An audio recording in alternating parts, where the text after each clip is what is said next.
ආයිබෝවන් ආදරණීය දුවපතේ. ඔන්න ඉතින් අදත් ඔයාලා මේ එකතු වෙලා ඉන්නේ ශිල්පාලෝව YouTube නාලිකාවත් එක්ක. ඔන්න ඉතින් අදත් මම සූදානම් වෙලා ඉන්නවා අපේ මේ පුංචි දරුවෝ අමාරුයි කියලා හිතන විදිය ගණිත ගැටලුවක් පහසුවෙන් සරලව විසඳන විදිය කියලා දෙන්න. ඉතින් දුවපතේ පොතයි පැන්සලයි අරගෙන ගණිත ගැටලුවක් ලියාගෙන මාත් එක්කම විසඳන්න සූදානම් වෙලා නේද ඉන්නේ? ආව් සූදානම් වෙලා ඉන්නේ. එහෙමනම් අද දවසේ ගණිත ගැටලුව මොකක්ද කියලා අපි බලමුද? හරි. බලමු අද දවසේ ගණිත ගැටලුව මොකක්ද කියලා. තාත්තා ගෙනන ලද වෙරළු ගෙඩි 30ක් අයියා හා මාතර බෙදා දුන්නේ අයියාට ගෙඩි 3ක් ලැබෙන විට මට ගෙඩි 2ක් ලැබෙන පරිදිය අයියාට හා මට ලැබුණු වෙරළු ගෙඩි ගණන වෙන වෙනම සොයන්න. හරි. ඉතින් ගැටලුව කියවනකොටම තේරුනේ නැත්තම් නැවත වතාවක් කියවලා ගැටලුව තේරුම් ගන්න ඕන. හරි. මොකද්ද මේකේ තියෙන ගැටලුව? තාත්තා කඩේ ගිහිල්ලා වෙරළු ගෙඩි වගේක් ගෙනල්ලා. ගෙනල්ලා අයියටයි මටයි බෙදලා දෙනවා. කොහොමද බෙදලා දෙන්නේ? අයියට ගෙඩි 3ක් ලැබෙනකොට මට ගෙඩි 2යි. අයියට ගෙඩි 3ක් දෙනවා. ඒකම මට ගෙඩි 2ක් දෙනවා. ඔන්න ඔය විදිහට තමයි තාත්තා වෙරළු ගෙඩි ටික බෙදලා දෙන්නේ. හරි. දැන් මෙතෙන්දි කරන්න ඕනේ මුලින්ම මොකද්ද කරන්න ඕනේ? අපේ දරුවෝ මොකද කරන්නේ? ටක් ගාලා ගාන දිහා බැලුවා. ගෙඩි 30ක් නේ. අයියට 3 ගානේ එහෙනම් 3ෙන් බෙදනවා. මට 2 ගානේ එහෙනම් 2ෙන් බෙදනවා. ඔහොම කියලා පිළිතුර දානවා. පිළිතුර හරියයිද? නෑ. පිළිතුර වැරදි. එහෙමනම් කරන්නේ මුලින්ම අයියටයි මටයි ලැබෙන ගෙඩි ගාන එකතු කරගන්න. කොහොමද එකතු කරගන්නේ? අයියට කීයක් දෙනවද? අයියට ගෙඩි 3ක් දෙනකොට මට කීයද දෙන්නේ ගෙඩි? මට ගෙඩි 2ක් දෙනවා. මං කරන්නේ අයියට දෙන ගෙඩි ගානයි මට දෙන ගෙඩි ගානයි මුලින්ම එකතු කරගන්නවා. අයියට ගෙඩි 3ක් දෙනවා මට ගෙඩි 2ක් දෙනවා. එහෙමනම් 3යි 2යි එකතු කරපුවාම පිළිතුර එනවා 5යි කියලා. පිළිතුර 5යි. මේ පිළිතුර 5 එන්නේ අයියට ගෙඩි 3ක් දෙනකොට මට ගෙඩි 2ක් දෙනවනේ. එතකොට 3යි 2යි එකතු කරපුවාම උත්තරය 5යි කියලා එනවා. ඊළඟට දැන් මෙන්න මෙතනදි මෙහෙම දෙයක් කරන්න. මේ 5 එන්නේ අයියට ලැබුණු ගෙඩි ගානයි මට ලැබුණු ගෙඩි ගානයි එකතුව. මේ 5න් තමයි අයියටයි මටයි වෙන වෙනම දෙන්නේ. එහෙමනම් මුලින්ම කරගන්නවා ඔන්න අයියට ලැබෙන ප්‍රමාණය. මේ 5න් බලනවා අපි මේ 5ට අදාළව අයියට ලැබෙන ප්‍රමාණය බලමු. අන්න මම මෙතන අයියා කියලා ලියාගත්තා. කෙටියෙන් ලියාගත්තා. එහෙනම් අයියාගේ මගේ ලැබෙන ගෙඩි වල එකතුව 5යිනේ. 5යි. 5න් කොච්චරද අයියට ලැබෙන්නේ? ගෙඩි 3ක් ලැබෙනවා. අයියට ගෙඩි 3ක් ලැබෙනවා. ඊළඟට මල්ලි. මල්ලිට ගෙඩි කීයක් ලැබෙනවද? අයියාගේ මගේ ගෙඩි වල එකතුව 5යි. මල්ලිට ගෙඩි 2ක් ලැබෙනවා.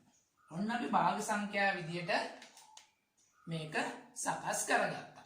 හරි. දැන් ඊළඟට මෙතෙන්දි තව දෙයක් කරන්න. දැන් අයියට ගෙඩි 3ක් ලැබෙනකොටනේ මට ගෙඩි 2ක් ලැබෙන්නේ. එතකොට අයියට ලැබෙන ගෙඩි ගානයි මට ලැබෙන ගෙඩි ගානයි එකතු කරපුවම 5යි එන්නේ. 5යිනේ. දැන් තාත්තා ගෙන ආවේ වෙරළු ගෙඩි 30ක්. අපි මුලින්ම ඊට පස්සේ කරනවා 30 බෙදනවා 5යි. 30 බෙදනවා 5යි. 30 5න් බෙදපුවාම මේක ඊටම සරලයි. දරුවෝ දන්නවා. මේ 30 5න් බෙදපුවාම උත්තරේ 6යි. උත්තරය 6යි කියලා එනවා. 30 5න් බෙදපුවාම උත්තරය 6යි කියලා එනවා. ඊළඟට අපි කරන්නේ අපි දැන් මේ භාග සංඛ්‍යා දෙකක් හදාගත්තනේ. ගෙඩි 5ක් තියෙනවා 5න් 3ක් අයියට යනවා 5න් 2ක් මල්ලිට යනවා.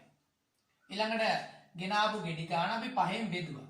ගෙඩි ගාන 5න් බෙදුවට පස්සේ 5න් බෙදනවා කියන්නේ මොකද්ද? මේ 5 කොහොමද අපිට ආවේ? අයියට දෙන ප්‍රමාණයයි මට දෙන ප්‍රමාණයයි එකතු කරපුවාම අපිට 5 කියලා උත්තරය ආවේ. ඊළඟට 30 5න් බෙදුවා. ඒ කියන්නේ තාත්තා ගෙනාවු වෙරළු ගෙඩි ගාන 5න් බෙදපුවාම අපිට ආවා උත්තරය 6යි කියලා. දැන් අයියට 5න් කීයක් ලැබෙනවද? දැන් පංගු විදියට ගත්තොත් 5න් අයියට පංගු 3ක් ලැබෙනවා. එහෙමනම් අයියට ලැබෙන වෙරළු ගෙඩි ගාන හොයන්නේ කොහොමද? මෙන්න මෙහෙමයි හොයන්නේ. ඔන්න මම කෙටියෙන් ලියුවා. අයියට ලැබෙන වෙරළු ගෙඩි ගාන හොයන්නේ අපි දැන් 30 5න් බෙදුවට පස්සේ අපිට ආව උත්තරය 6යි කියලා. එහෙමනම් 6 ගුණ කරනවා 3ෙන්. 6 ගුණ කරනවා 3ෙන්. 6 ගුණෙන් 6 6 3න් ගුණ කරපුවාම පිළිතුර කීයද? 18යි. පිළිතුර 18යි. එහෙමනම් මල්ලිගේ හොයන්නේ කොහොමද? මල්ලිට ලැබුණු ප්‍රමාණය හොයන්නේ 6න් ගුණ කරන්නේ කීයද අපි? 2. 6න් ගුණ කරන්නේ 2. 6 වරක් 2 12යි. එහෙමනම් අයියට ලැබුණු වෙරළු ගෙඩි ගාන 18යි. මල්ලිට ලැබුණු වෙරළු ගෙඩි ගාන 12යි. දැන් ඔයාලට ඕනනම් මේ දෙක එකතු කරලා බලන්න පුළුවන් 30ක් එනවද කියලා. බලන්න 30ක් එනවද කියලා.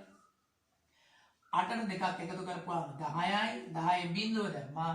එකක් ඉතිරි 1යි. මෙයයි 2යි. මෙයයි 3යි. ඔන්න වෙරළු ගෙඩි 30 නැවත වතාවක් ලැබුණා නේද අපිට? ඔව් නැවත වතාවක් ලැබුණා.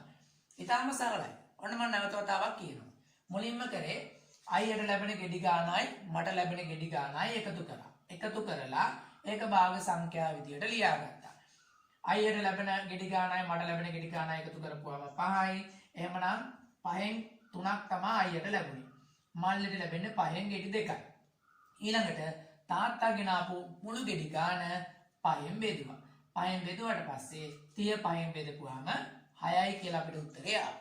දැන් අයියට ලැබුණු ගෙඩි ගාන හොයද්දී 6 ගුණ කරනවා අයියට දෙන ගෙඩි ගාන. 6 වරක් 3 18යි. මල්ලිට ලැබෙන ගාන හොයන්නේ කොහමද? 6 ගුණ කරනවා 2කින් උත්තරය 12යි.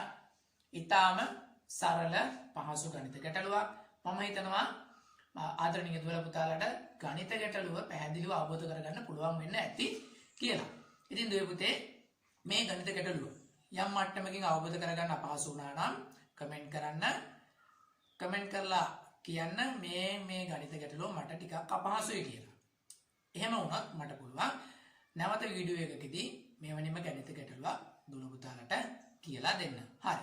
එහෙමනම් මේ ගණිත ගැටලුව ලියාගෙන විසඳුවා වගේම මේ වගේම තවත් ගණිත ගැටලු හොයාගෙන Taman තනියම විසඳන්න ඕනේ. එතකොට තමයි Tamanගේ ඔළුවට යන්නේ මේ ගැටලුව කොහොමද මම විසඳන්නේ කියන එක. හරි. එහෙමනම් ඔන්න අද දවසේ ගණිත ගැටලුව මම දුවලා පුතාට කියලා දුන්නා. මේ වගේම තවත් ගණිත ගැටලුවකින් අපි තවත් වීඩියෝ එකකින් හමු වෙමු. අයබෝවන්